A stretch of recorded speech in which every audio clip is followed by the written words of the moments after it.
Hace un poco más de 5 meses, la ex candidata presidencial del PSC, Cynthia Viteri, se reunió en Carondelet con el presidente Lenín Moreno en el marco del diálogo para tratar acerca de su posición de campaña electoral sobre el microtráfico de drogas ilícitas.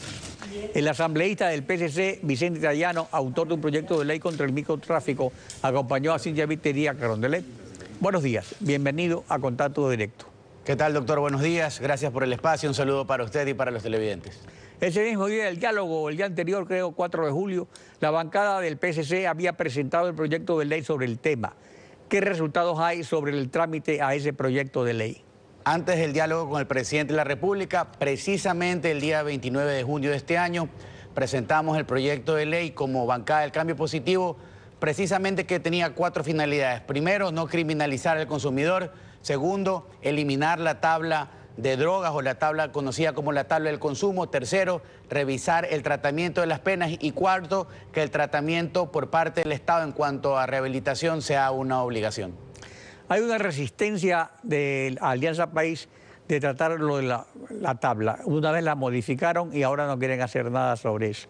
Esa falta de voluntad política, ¿a qué se debe? Porque esa es la clave del microtráfico. Bueno, definitivamente Alianza País y Correa se equivocaron cuando en el año 2014 pusieron en vigencia una tabla sin establecer parámetros técnicos. Una tabla que fue reformada en 2 ocasiones en el año 2015 y lo grave es que precisamente al establecerse la segunda reforma, el propio CONCEP establece que los índices de consumo en la mediana y baja escala han alcanzado límites preocupantes. Esa claramente es la muestra de que establecer un sistema de tablas precisamente fue un error, pero lo preocupante es que se abrió la puerta a una nueva modalidad delictiva, una nueva modalidad de consumo considerada o conocida hoy como el microtráfico, que lamentablemente se encuentra hoy consumiendo a los niños y adolescentes de nuestro país.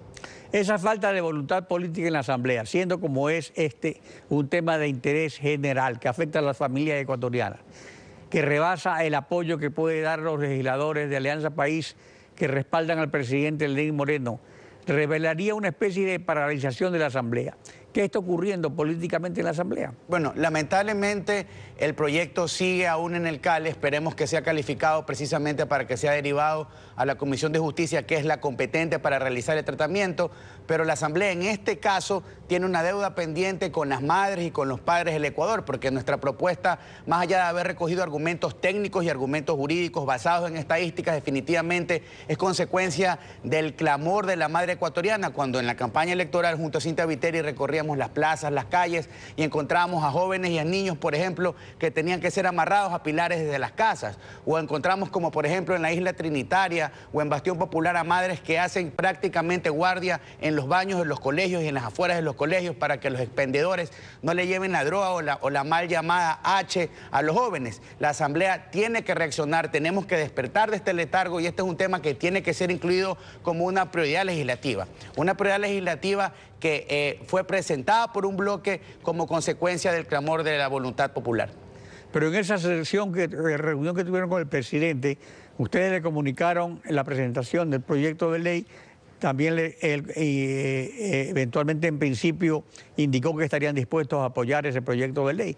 Estaba también la ministra Lady Zúñiga, la secretaria antidrogas. Digamos, ¿qué ha ocurrido entonces, por lo menos a nivel del gobierno, respecto al tema? Bueno, posteriormente a la presentación del proyecto fuimos convocados por la Secretaría Técnica de Drogas, precisamente por la ministra Zúñiga, y mantuvimos una reunión de trabajo en la que discutimos ampliamente el contenido del texto, pero aquí encontramos 2 posiciones encontradas, la nuestra que busca la eliminación total de la tabla y probablemente la propuesta oficial que busca revisar la tabla. Nosotros consideramos que esa revisión no nos llevó a ningún resultado, porque la primera tabla fue establecida sin considerar parámetros técnicos. Luego tuvo 2 reformas, pero el problema sigue existiendo y esto de la permisibilidad en este tipo de delitos es un mal precedente. Por lo tanto, allí encontramos una diferencia de criterios. Si bien es cierto, la Secretaría Técnica de Drogas ha seguido trabajando en campañas de prevención, no hemos atacado el problema de fondo, que pasa por la reforma legal desde nuestro punto de vista de eliminación de la tabla, porque precisamente en la tabla es que está el problema. La tabla abrió esta nueva modalidad del microtráfico. Y hoy, por ejemplo, usted tiene narcotraficantes disfrazados de consumidores y usted lo aprende y ellos sacan la tabla y dicen, bueno, aquí está la tabla, nosotros nos vamos a defender con lo que dice la tabla, no puedo ser apresado. Claro está, nuestra propuesta tiene claramente establecido el concepto de que no se puede criminalizar al consumidor, pero esa es la segunda parte del problema, doctor. El consumidor necesita tratamiento y tratamiento en la red de salud. Pero antes de llegar a eso del consumidor, hay una cosa muy importante.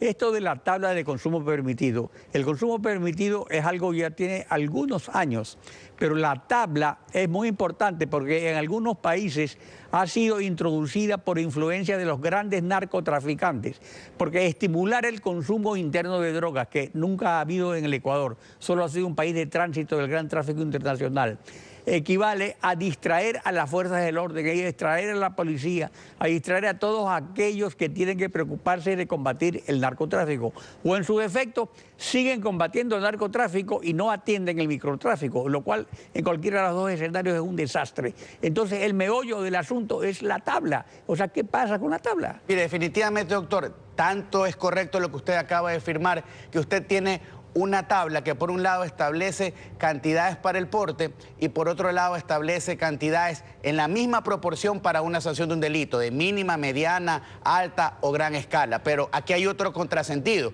Si usted está diciendo que una persona puede poseer determinados gramos de pasta de base cocaína, de heroína o de marihuana, está abriendo la puerta a la legalidad y al consumo y no existen lugares oficiales ni censos oficiales por parte del Estado donde estas personas, por ejemplo, puedan de manera orgánica y apegada a los reglamentos y a la ley recibir estas cantidades. Por lo tanto, esta es una muestra más de que esa tabla es un contrasentido, una tabla que, si bien es cierto, existió como consecuencia del concepto de la Constitución de no criminalizar al consumidor. Pero para no criminalizar al consumidor hay muchos otros caminos. Por ejemplo, cuando la policía practica una aprehensión, practicar una prueba médica de tolerancia y determinar si efectivamente la persona es o no es consumidor. De serlo, pues necesita la asistencia obligatoria del Estado o en cooperación de las entidades privadas. Y aquí viene nuestro problema, doctor, que es necesario tratarlo. En el país existen de manera formal, por parte del Estado, tan solo 10 centros de tratamiento para rehabilitación y 98 oficiales por parte de la parte privada. Es decir, que de los 108 centros, solo 10 son parte de la estructura del Estado. En esto hay que trabajar muchísimo porque no vamos a resolver absolutamente nada derogando la tabla, reformando las penas que establece el Código Orgánico Integral Penal, sino vamos a atacar el problema que precisamente se genera como el consumo, que es la rehabilitación y la reinserción de las personas enfermas. Efectivamente. Ahora pasemos a otro tema un momento.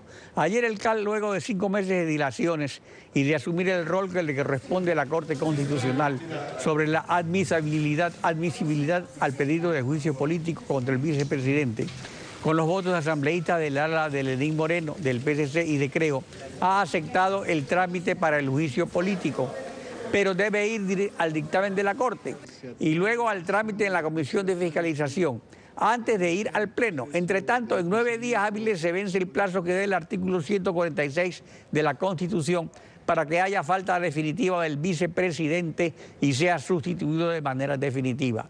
¿De qué sirve entonces esta autorización del CAL al juicio político si se monta el abandono del cargo?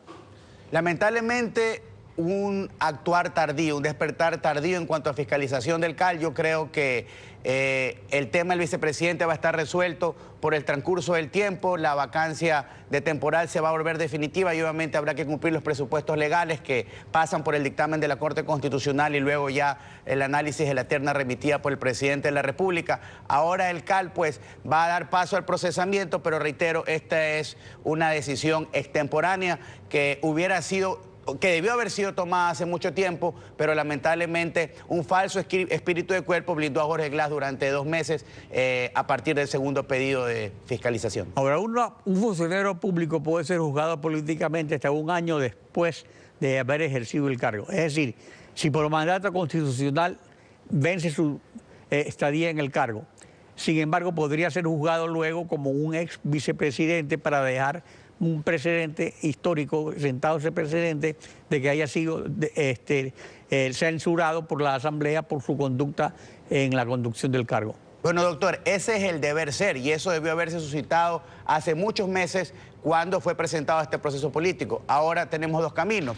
La conducta del presidente y del vicepresidente ya ha sido juzgada en lo jurídico. Tenemos una sentencia que abre la puerta a la investigación de otros tipos penales. Y ya en lo político está empezando un proceso que va a tomar alrededor de 30 días, efectivamente, para sentar un precedente. Pero el tema de fondo, hay que decirlo, aquí el tema está totalmente claro. Alianza País simplemente no quería permitir que quienes queremos fiscalizar en el Ecuador, que quienes no estamos alineados con ellos, llevemos adelante un proceso de fiscalización, y simplemente jugaron a quemar tiempo, a calcular qué pasaba con la justicia, a utilizar esta muletilla de que debíamos tener una sentencia que resuelva la situación jurídica, cuando siempre existió una acusación de juicio político totalmente fundamentada y debidamente respaldada por las pruebas pertinentes. Vicente Trellano, asambleísta del PSC, gracias por su participación en Contacto Directo. Doctor. Samantha.